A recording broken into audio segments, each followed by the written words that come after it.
Hello বন্ধুরা, স্বাদে ও পুষ্টিতে প্রিয়াঙ্কা রান্নাঘর চ্যানেলে আপনাদেরকে স্বাগত। সঙ্গে থাকুন মুচমুচে টাটকা পকোড়ার স্বাদ নিতে। পরিমাণ মতো বেসন, ময়দা, চালের গুঁড়ো,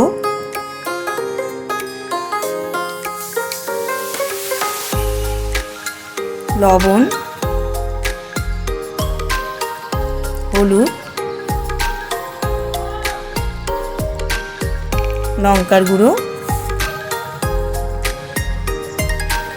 আর জল দিয়ে ভালোভাবে মাখিয়ে ব্যাটার তৈরি করে নিলাম। এর আগেই আমরা ফ্রেশ পাতাগুলোকে পরিষ্কার জলে ধুয়ে জল ঝরিয়ে থালায় সাজিয়ে নিয়েছিলাম।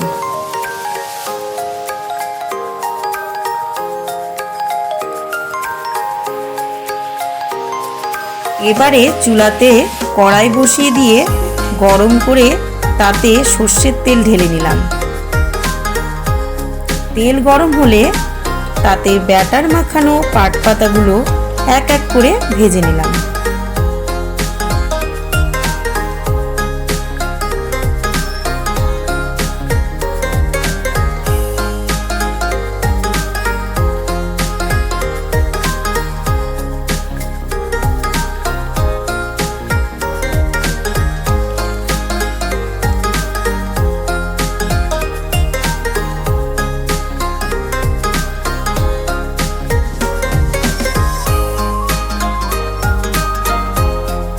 খুব অল্প সময়ে এই ধরনের মুচমুচে সুস্বাদু রেসিপি তৈরি করে নেওয়া যায়।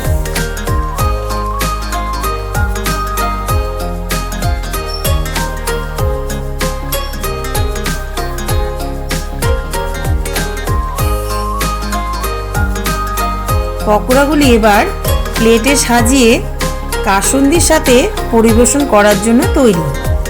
আপনারা চায়ের সঙ্গেও এটি ট্রাই করতে পারেন।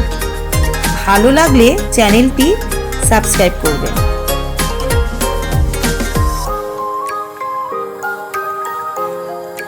বাই বাই বন্ধুরা।